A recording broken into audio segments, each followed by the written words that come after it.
learn about basic accounting principles, but before that, don't forget to like and subscribe my channel. हमने पिछले videos में ये पढ़ा कि अकाउंटिंग का मतलब होता है recording, classifying and summarising the financial transactions और events and then interpreting the results. फिर हम इसको क्या करते हैं, हम इसको कम्युनिकेट करते हैं। किसे? इंटरनल और एक्सटर्नल यूज़र्स को। ये कौन होते हैं?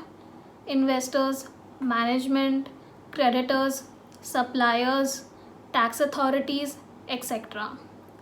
इनको ये इंफॉर्मेशन कैसा चाहिए? उनको ये इंफॉर्मेशन ऐसा चाहिए जो रिलायबल और कंपेरेबल हो। हम कंपेरेबिलिटी का जब बात करते हैं तो किससे कंपेयर करेंगे? हम हमारे पास्ट ईयर्स के परफॉर्मेंस से कंपेयर करेंगे और बाकी फर्म्स कैसा परफॉर्म कर रहे हैं उससे कंपेयर करेंगे। बट ये कंपैरिजन तभी हो पाएगा जब हमारा अकाउंटिंग इन्फॉर्मेशन एक कंसिस्टेंट मैनर में, एक यूनिफॉर्म मैनर में हम इसको रिपोर्ट करते हैं, इसको रिकॉर्ड करते हैं। बट ये कंपैरिजन हमें तभी पॉसिबल है जब हम कोई एक यूनिफॉर्म और कंसिस्टेंट मैनर में हम हमारी अकाउंटिंग इन्फॉर्मेशन को पब्लिश करें। ये कंसिस्टेंसी हमको हमारे पूरे प्रोसेस में चाहिए कि how are we identifying the transaction, how are we measuring them, how are we communicating them, how are we summarising them and then how are we reporting them. ये सारा कंसिस्टेंसी और uniformity को पाने के लिए हमें कुछ गाइडलाइंस, कोई रूल्स को फॉलो करना पड़ता है। इस गाइडलाइंस, रूल्स को हम फॉलो करते हैं, उसको हम अकाउंटिंग पॉलिसीज़, अकाउंटिंग प्रिंसिपल्स या अकाउंटिंग प्रैक्टिसेस का नाम बोलते हैं। ये रूल्स और गाइडलाइंस को हम काफ़ी नाम से बुलाते हैं। Principles, conventions, concepts, postulates, assumptions etcetera. इसी रूल्स या गाइडलाइंस को जिसको हमने अडॉप्ट किया है ताकि हमारे फाइनेंशियल स्टेटमेंट्स में एक यूनिफॉर्मिटी आ सके, इसको हम गैप कहते हैं और generally accepted accounting principles.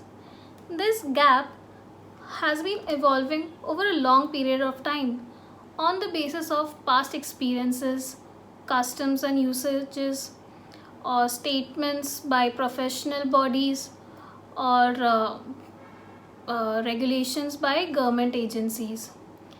These have been always influenced on the basis of the legal, social and economic environment and the needs of users. Basic accounting concepts. This is nothing but some basic ideas या fundamental assumptions जो हम मान के चलते हैं during accounting. First is business entity concept. ये हमने last video basic accounting terms में discuss किया है during accounting entity. इसमें ये assumption है कि owner and business are separate and distinct entities. इसका ये मतलब हुआ कि owner and business दो अलग इंसान हैं। अगर ओनर कोई कैपिटल लाता है तो वो बिज़नेस में हम लाइबिलिटीज़ के अंडर रिकॉर्ड करते हैं क्योंकि that business owes that money to the owner. And अगर ओनर उस बिज़नेस में कभी अपना मनी विड्रॉ करता है तो वो उस लाइबिलिटी में रिडक्शन होगा। All the accounting will be done in the point of view, will be done from the point of view of the business and not from the point of view of the owner. Second is money measurement concept. इसमें दो assumption हैं जो हमने first video में discuss किया है in introduction to accounting. ये हमने डिस्कस किया था during the characteristics of accounting. वो है कि फर्स्टली हम सारा अकाउंटिंग, सारा रिकॉर्डिंग फाइनेंशियल ट्रांजैक्शंस का ही करेंगे एंड सेकेंड इज़ कि सारा रिकॉर्डिंग और measurement will be done in the terms of money. अगर आपके पास कोई 200 चेयर्स है, ये एग्जाम्पल हमने डिस्कस किया है फर्स्ट वीडियो में। अगर आपके पास कोई 200 चेयर्स है दैट इज़ फॉर 20,000 रुपीज़, तो हम उसका फ़िज़िकल क्वांटिटी नहीं लिखेंगे, we will write it as chairs 20,000 rupees. और फाइनेंशियल ट्रांजैक्शन रिकॉर्ड करने के लिए अगर कोई आपका मैनेजर आपने अपॉइंट किया हुआ है या आपका ह्यूमन रिसोर्स का क्वालिटी कैसा है, these are not financial transactions, ये हम रिकॉर्ड नहीं कर सकते हैं अपने अकाउंटिंग में. सो देयरफॉर टू अजम्पशंस ये है कि only financial transactions will be recorded and all the transactions will be recorded in the terms of money. Going concern concept, इसका क्या मतलब होता है? कंसर्न मीन्स आपका business organisation. Going concern concept का एक अजम्पशन है दैट हम अमर है, हम इनविंसिबल है. बिजनेस ये मान के चलता है कि वो अपने ऑपरेशंस इनडेफिनेटली चालू रखेगा और वो अभी अपने आप को लिक्विडेट करने के लिए या अपना बिजनेस बंद करने के लिए नहीं सोच रहा है. ये अजम्पशन काफ़ी इम्पॉर्टेंट है क्योंकि इस अजम्पशन से हम अपने रेवेन्यूज़ के हिसाब से एक्सपेंसेस को चार्ज करते हैं. क्या हुआ इसका मतलब? I will explain it. इसका ये मतलब हुआ कि आज इस साल में मैंने जो रेवेन्यू कमाया है उस हिसाब से ही मैं उस साल का एक्सपेंसेस को उसके अगेंस्ट चार्ज करूँगी. ये एक एग्जाम्पल के थ्रू अपन समझते हैं. अगर मैंने कोई कंप्यूटर ख़रीदा है आज फॉर 50,000 रुपीज़ और मुझको पता है कि इसका life will be for 5 years, तो मैं वो 50,000 रुपीज़ को आज नहीं चार्ज करूँगी, राइट? मैं उसको 5 years तक यूज़ करने वाली हूँ और उस 5 years के यूसेज में मुझको रेवेन्यू अर्न होगा. So I cannot charge that 50,000 rupees in this particular year. I have to continue the charging of this expense for 5 years. So उस हिसाब से मैं आज इस साल सिर्फ 10,000 रुपीज़ अपने रेवेन्यू के अगेंस्ट चार्ज करूँगी. अगर ये अजम्पशन कि हम अमर है ये पकड़ के नहीं चलेंगे तो मुझे ये पूरा 50,000 का चार्ज इसी साल डालना पड़ेगा.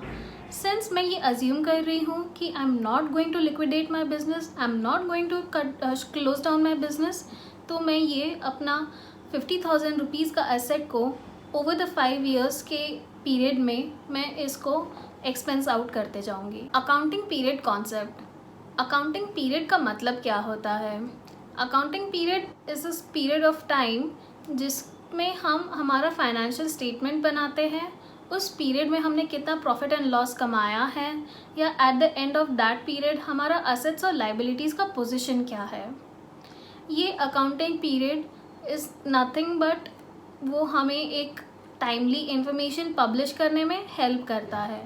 यूजुअली लोग 1 year का टाइम स्पैन लेकर चलते हैं and legally companies act and income tax act भी हमको ये बोलता है कि आपको एवरी ईयर आपका अकाउंटिंग स्टेटमेंट्स, आपका फाइनेंशियल स्टेटमेंट्स को पब्लिश करना है.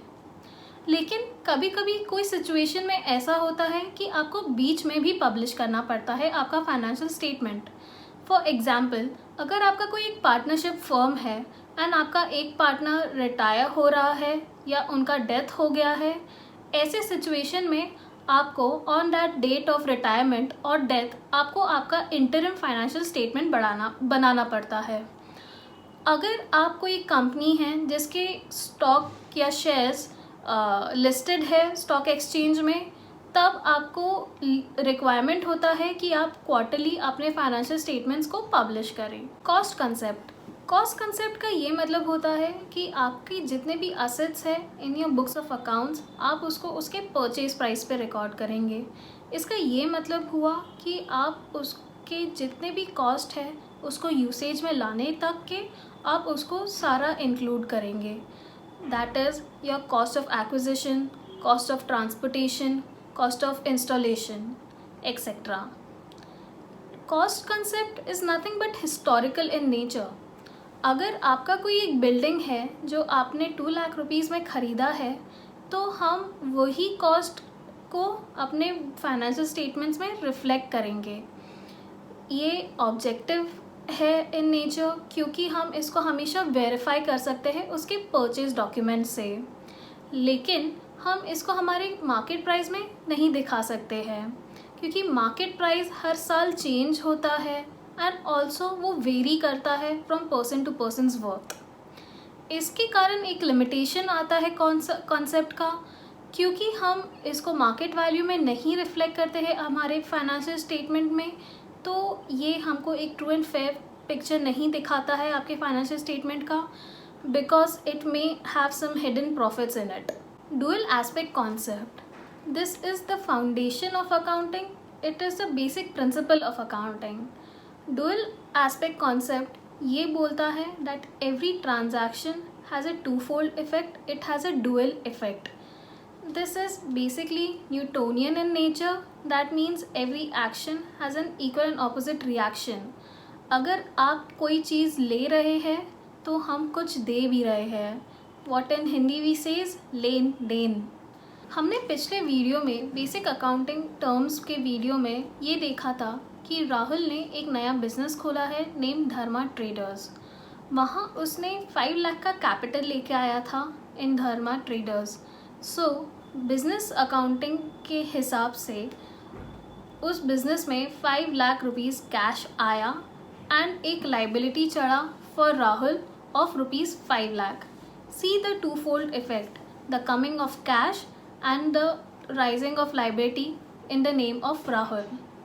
राहुल ने 50,000 रुपीज़ का गुड्स खरीदा था from Anjali. The two fold effect here is that we got a stock of 50,000 rupees and हमने कैश दिया of 50,000 rupees to अंजलि। अगर ये क्रेडिट परचेज होता तो हम 50,000 रुपीज़ का स्टॉक लेके आए और एक लाइबिलिटी चढ़ा in the name of Anjali for 50,000 rupees. Similarly उसने बिल्डिंग और प्लांट भी ख़रीदा था। उस हिसाब से हम अपने बुक्स में ये लिखेंगे that we have a building and plant and उस अमाउंट का हमने कैश भी दिया था। This is the two-fold effect of accounting। इस two-fold effect का एक अकाउंटिंग इक्वेशन होता है that is asset is equal to liabilities plus capital। इस इक्वेशन पे हमारे पास एक पूरा होल चैप्टर है जो कि हम नेक्स्ट वीडियो में डिस्कस करेंगे। Revenue recognition concept, revenue recognition concept का ये मतलब होता है कि हम हमारे रेवेन्यू को अपने बुक्स ऑफ अकाउंट्स में तभी लिखेंगे जब वो रियलाइज़ होगा। इसका क्या मतलब होता है ये समझते हैं। फर्स्टली रेवेन्यू क्या होता है? Revenue is the source of income जो हम कमाते हैं when we are selling goods और रेंडरिंग एनी सर्विसेज, या हम हमारे बिजनेस के इकोनॉमिक रिसोर्सेज के वजह से कोई इनकम कमा रहे हैं, like interest, rent, royalties, dividends etcetera. Revenue realise हुआ है हम ये कब बोलेंगे? रेवेन्यू रियलाइज़ तब होता है जब एक कोई लीगल राइट अराइज होता है उस मनी को, उस इनकम को कमाने की।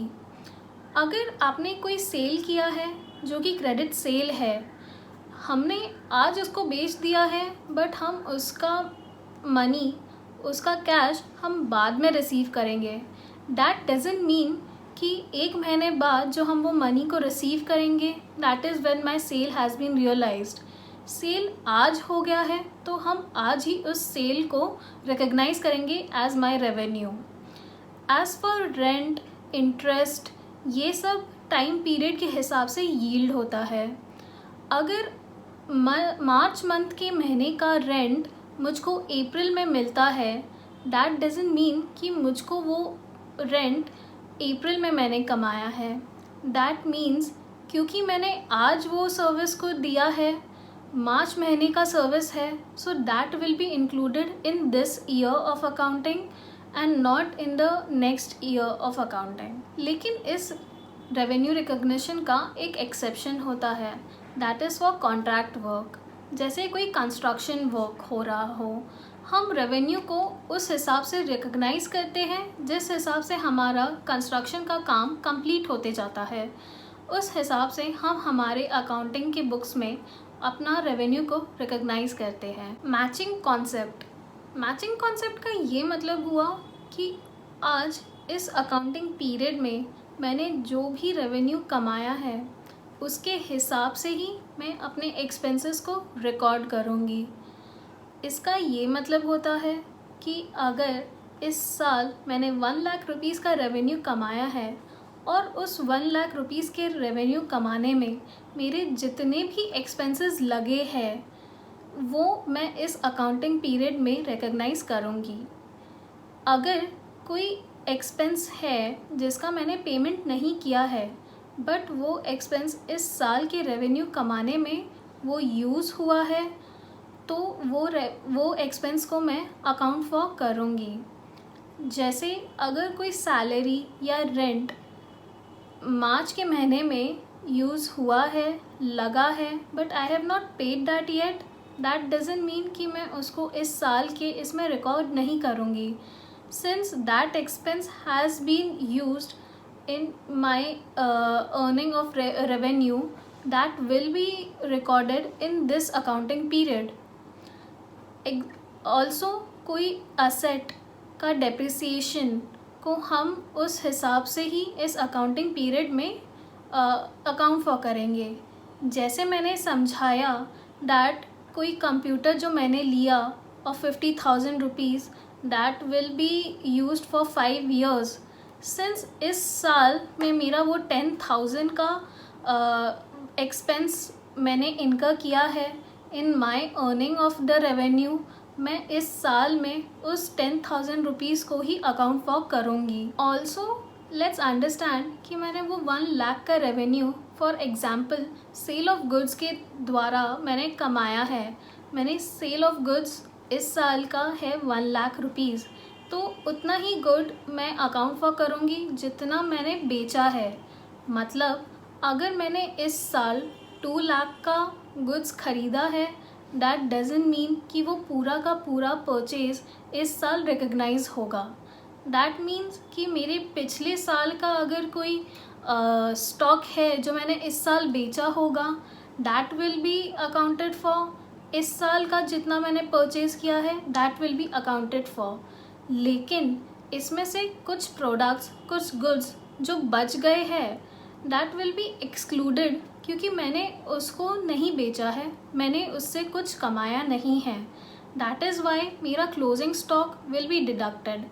इस इक्वेशन से opening stock plus purchases minus closing stock से मुझको कॉस्ट ऑफ गुड्स सोल्ड का अमाउंट मिलता है। मैंने जितना 1 लाख रुपीज़ का रेवेन्यू कमाया है from sale of goods, I will get that amount from this equation कि दैट 1 लाख रुपीज़ का सेल्स का परचेज कॉस्ट कितना था। Therefore the matching concept implies that all the revenue that has been earned during this accounting year, whether we have received or not, and all the cost that has been incurred, whether we have paid for it or not, will be included in this accounting period to ascertain our profits and losses. That's all guys for today. आज हमने 7 accounting concepts को पढ़ा है. We have still 5 more to go. So we will learn about that in the next video. For now, bye. See you all and don't forget to like and subscribe my channel. Bye.